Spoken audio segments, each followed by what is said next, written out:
is the linchpin of what democracy should be. And from what you were saying, I think it would seem also we're so riddled, particularly with a lot of that going back and forth and a lot of friction. How do we overcome that to move into this space where even of explosions going left, right, and center at a time when there should be unity? When does the contestation stop? When does the the rabble rousing stop? At what point? When can we get maturity, perhaps, or that political parties, not just the opposition, as you rightfully say? But is there a path to that? Listen, I think we are polarized in a big way. There's no two ways about it. You are hoping that a certain generation will deal with it, but we seem to also... No one argues with the founding principles of the struggle. I think even the opposition agree. I think that's something that... I don't think they even argue with the land reform. I think they are now realizing, listen, it's a national issue. He's the one who put that land paper. We've always recognized that it is a key priority, but the way it was done. That's what I'm saying. Yeah. That's debatable. Okay. Indigenization, again, it was supposed to be broad-based, not from an individual point of view. So there are certain policies which has come through, and I must say that they have done well in saying, I think smart to say we have come with this program. But it's a national program. So if you buy into it, then you don't get land.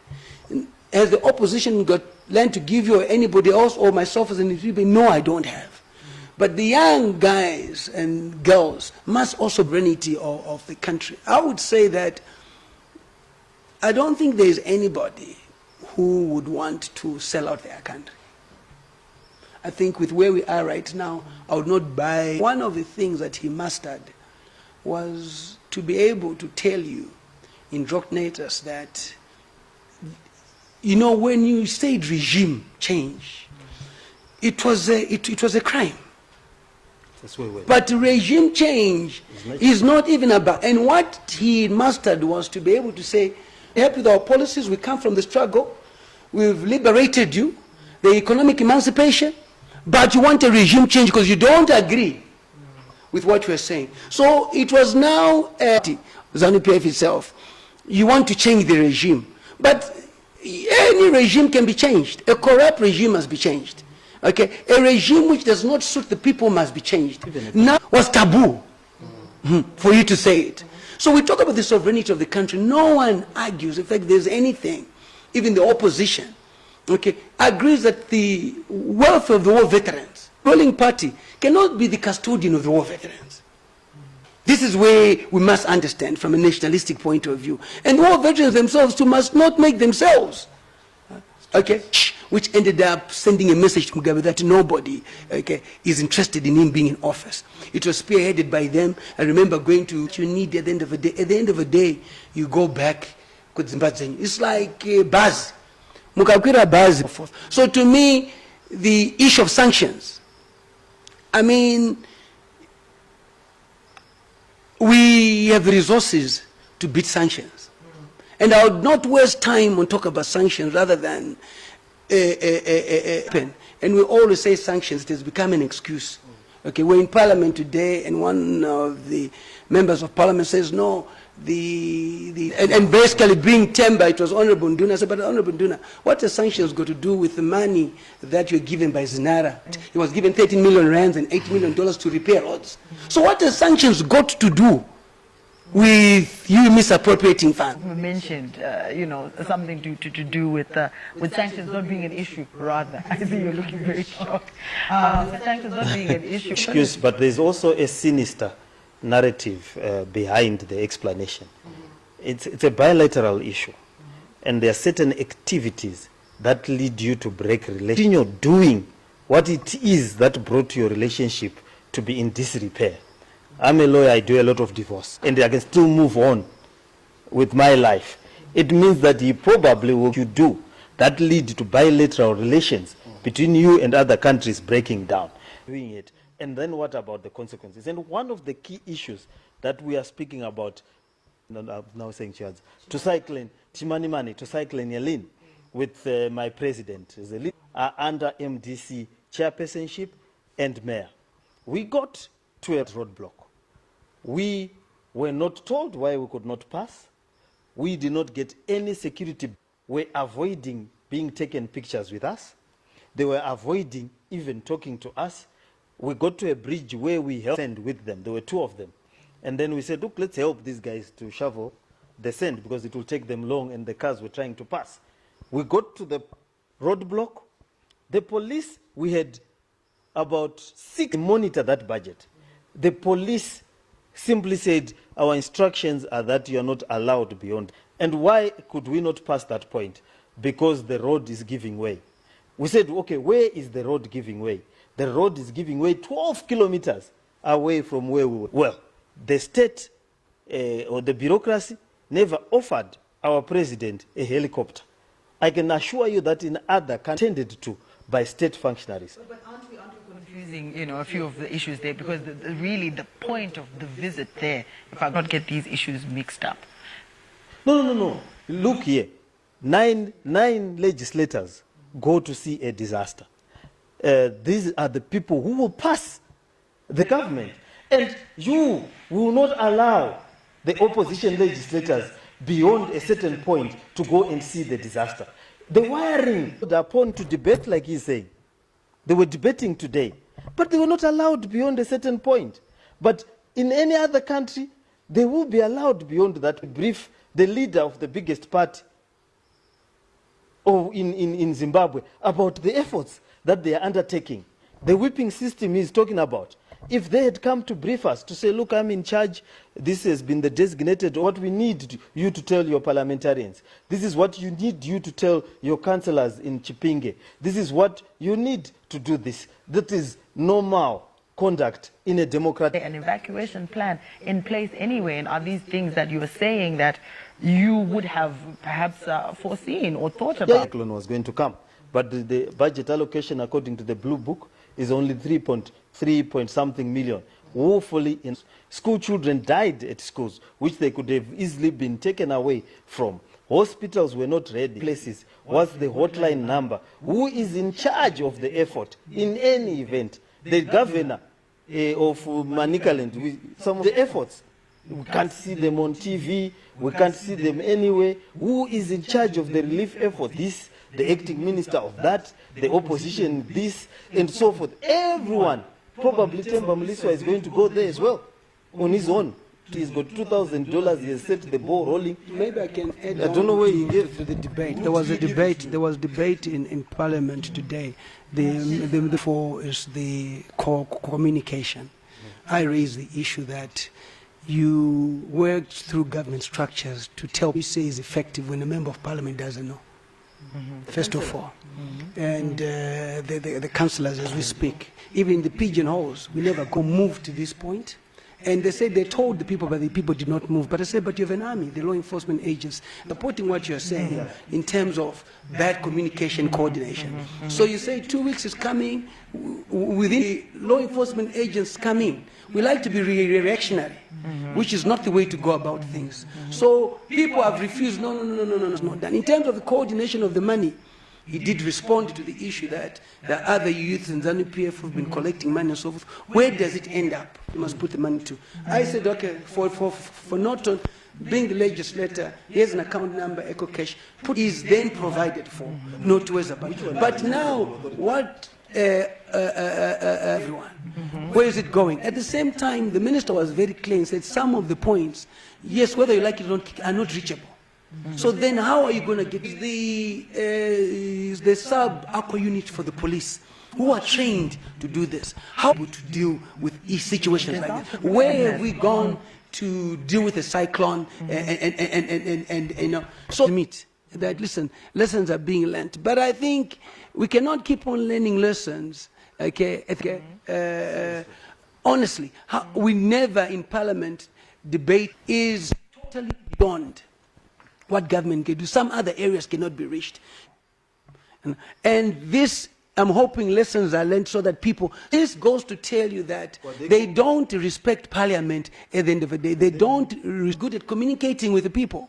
We are the people elected in office. By virtue of that, we're telling you, you only hear about it, but Minister, but why? So we need to complement each other, to be honest. I have a problem with them because they're hypocritical. They said it was targeted, like a sanctions.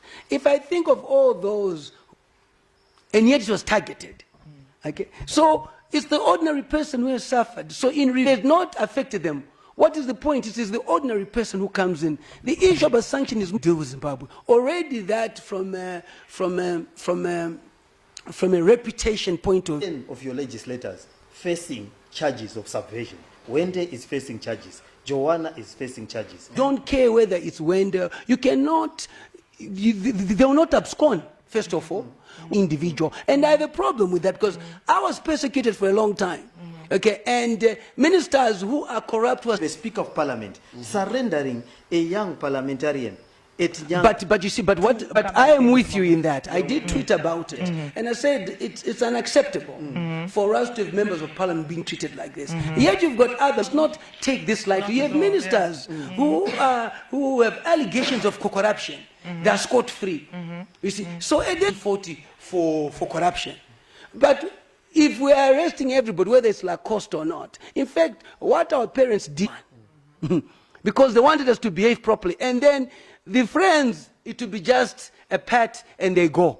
And this is what the new dispensation must be about. Until I see a minister in so if nothing has changed, how do bilateral relations change? We'll come to you on that. Right, on that sanctions tip. Issues of the rule of law. How do we? That's exactly also on this debate regarding sanctions. To say before we look at the sanctions, the country within Zimbabwe itself. Sanctions did not just wake up and one day America says they want to impose sanctions. And Zimbabwe also have their own way and system of doing things. They are allowed, according to the laws of their countries, to respond to any situation. But according to them, they are operating in exact accordance to their laws. So let's come back to Zimbabwe itself and the things that we have many political participants in the opposition to disappear over the years. It is not sanctions that has caused many people to be killed in the streets when they do. But yet when us, the opposition movement, come against and contest the human rights abuses, Zimbabweans need to appreciate that ZANU-PF has gotten us to where we are because of their incompetence. We were just talking right now about the disaster in Manicaland. Always has a plan. A government that is competent always has a plan to respond to certain issues that we knew about it. The president has now to fly into Manicaland when the disaster. So we need to look at those things, and we need to also appreciate that government itself, there's got to be cohesion, there's got to also be a consensus that is reached. Mr. Mafume here was making mention that parliamentarians were not allowed there. And yet, it's impossible to do that when already there is the politics of separation in the country. It's impossible to do that when already... It's impossible when ZANU-PF itself think that they are the custodians of governance in Zimbabwe. When ZANU-PF thinks that they are the only people who opposition politicians are always crying foul. They're not crying foul. In fact, what the opposition politicians are crying for is for an environment that allows for dialogue that moves, that is being cried for, even in parliament. When all the noise is being made, at the end of the day, we need to appreciate that the noise must lead to something. The noise must lead to challenges, key government institutions to be accountable. It must not just be noise. There must be, the fact that when key government institutions are interrogated in parliament, there is no follow-up. So we must, moving forward, we must be able to create a consensus. That's the politics we want to get into. That's the politics that our generation is young. That's the politics of yesteryear. It does not resonate with this generation. It does not resonate with the youth of today. Interrogate your ideas, interrogate my ideas, and come out with one special plan for the people of Zimbabwe. This idea of saying, I'm going to block Chamisa from going there because people are of the place where the disaster is happening. So blocking him not only, disturbs domestic confidence. Even international, how do you expect? Within the region or in Africa, dialogue is important, and for us to get to that place, I'll make special reference to being brought into the fray, and we can actually see that there is a concerted effort on both parts when we come back to our own motherland. And particularly in terms of the conduct of disprove or confirm, where there have been, statements made that, oh no, I'm not going to have dialogue. I'm not going to be there until compromise going forward. I will leave the disproving and confirming to Mr. Mafume. Absolutely. But I will say this. There's got to be sincerity. There must be a deliberate acknowledgement of the problem for us to sit down and say, let's solve the problem. If they are as a result of a disputed electoral process, if he insists that I am found in the first place, the impasse that we have, or the political impasse that exists in the country today, is because, but the people still affirm their support, they still affirm that they voted Nelson Chamisa. So we've anything else. But the problem in Zimbabwe at this very moment is because there is a dispute around the election itself. And let's dialogue around that. If the Constitutional Court makes a ruling, why is it not being, adhered to? All right. You cannot also expect President Nelson Chamisa to go through and have a dialogue with President Emad for human rights in the country. All these things have got to be redressed and addressed so that the environment is made conducive, so that the environment is made... We've said we need dialogue. We've not put conditionalities on dialogue. I mean, there's a whole lot. No. What we have done is dialogue. Position. Where they've said that they want recognition, they want this and that, and dialogue blindly. We've had dialogues before that brought the GNU. Every party stated its positions, as it were, as it goes into dialogue. The issues, because these are not secret issues, that by President Nelson Chamisa around the issues that he thinks any dialogue, and so forth, truth and reconciliations and so forth, under the 5-point plan. We went to the churches thing. We thought the president was coming. The churches called. The churches had set themselves as an independent arbiter, which we felt that if we had to have a dialogue between the two parties, we needed an arbiter who will be able to look at around these issues. And then, of course, at that time and during this time, the criminalization of the opposition members, that is 8 years, some of them were picked up from their homes, tortured and dumped in the fields, then arrested, criminalized, and for an appropriate dialogue framework. But the president has put it out there. We put dialogue first. President Nelson Chamisa has said he's willing to, and we have not said that we will not move away. Yes, there's a lot of cooperation that is already happening at local government. He used to chair one, Tendai to chair one. That committee is chaired ZANU-PF and MDC. Yes, there's a level in terms of position. That has not happened. And that needs to happen for us to move further. Put ourselves out there. The president has put our positions out there, and we have put them out there. The only person that has dealt with all the political parties is me. Laughing to the church leaders that there's only one person that when they speak they cannot answer. MDC cannot. We need to you see, they always say the thing helped me. I think it was better to actually help your thing brother so that you are in power. So how can you help somebody who's not your brother? Are you telling me this is I think, let's be honest. I said that the dialogue really NC Nelson Chamisa. And I'll tell you one thing. So it's not, but let's leave it. Those two know each other. Chamisa respecting E.D. Mnangagwa when he was the leader of the House, the vice president. This is what I want to say to Zimbabweans, that don't hoodwink us. These two have got numbers. That's a discussion, that's not a dialogue. He has the right to do that because he's the leader of the opposition party. ABCD. That time will not be arranged by anybody. At their own time, one will pick up the front of the MDC alliance. I would like to meet with you on this day. Are you free or not? You need to be honest. Where the problem is inconsistencies. 1 minute you do, the other day, I was saying to the Norton councillors, I need to be educating who's ZANU-PF, they go. So at the same time, the councillors recognize the president, but we recognize his ministers. To me, what is critical is about the rule of, I must admit, he has a brilliant mind. One of the few guys that I've listened to. He is a lawyer. Okay? Unless we don't need it, let's amend the soldiers on the streets. Section 213 of the Constitution is very clear. That means at times when I see there's so many wrongs that the ruling party is doing and nobody is there to debate, when I bleed inside. And I said, boy, oh boy, imagine 16 lawyers, what will come out of it and so forth. There are so many things which are not going proper. This was said. The good thing about Parliament, it's an institution of record. Tomorrow we can go if expected to go. I would be bouncing on it if I was opposition. Every day I would be having meetings in the constituencies. And I'm bleeding inside to say, but this is so critical for the opposition to do this. And no, but to me, let's be consistent. Whether we watch, he calls for that national dialogue. Hold on. The churches call for a national dialogue. Okay, put yourself in eyes. If you are not going to recognize me as the father of the house, as a fact, I want to talk about what is happening. But my point is this. No, but what I'm saying at the end of the day, I am giving an example. Okay, I'm giving an example that.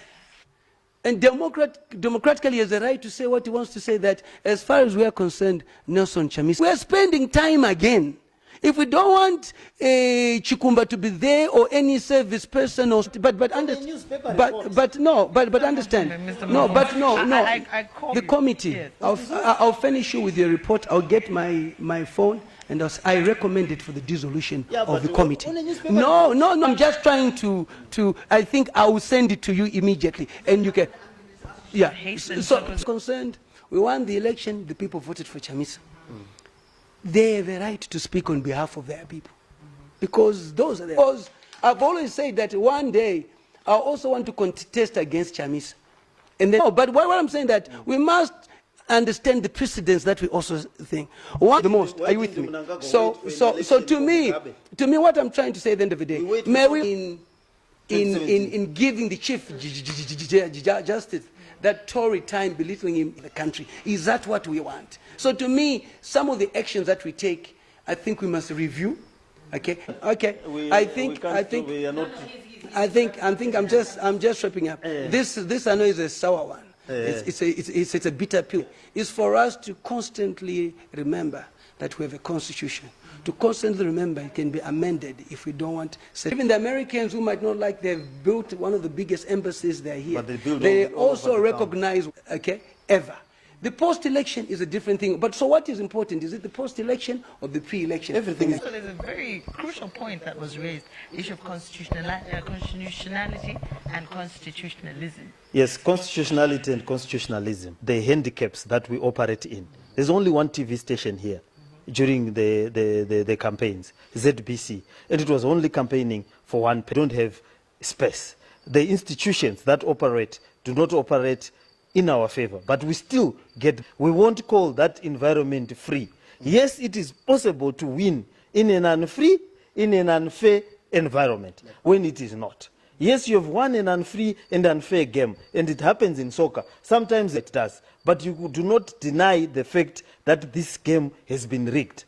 Apparently, council elections, parliamentary elections, and presidential elections. The harmonization to recognize the president. The harmonization. Let me tell you. Let me explain to you. So that started in 2008. In South Africa, they hold these elections different. Let's change it. Why change it? The elections have been harmonized and they happen at the same time. Does not mean they are legally the same. I can recognize they are entirely different systems of governance. They are entirely for different purposes. The fact that. Yes, and are you aspiring with any position? Yes, my support. I'll give you my chance. So I will remain speaking for the people. But if the people will have me be there, ours is a festival of ideas. It is democracy in action. It is a purely civilian party, and we will hold the elections in terms of our constitution. People talk about the elections, so there will be elections galore, and then we'll get to the national offices, the standing committee, the president. You just don't wake up and say, I want to be this. You seek for nominations. The provinces will nominate you, first where candidates will speak to the provinces, where they will talk to the provinces and lay out their agenda once they qualify. No, you can't just rock up into an organization you're not a member. It's different from... Yeah. Yes, but as you said, the nominations for the Congress is happening in May. Yeah. It's happening in May? You're not at liberty to tell us any of your own aspirations. That's the small part. We are setting a new course for Zimbabwe. That is our theme. We are looking at new ideas.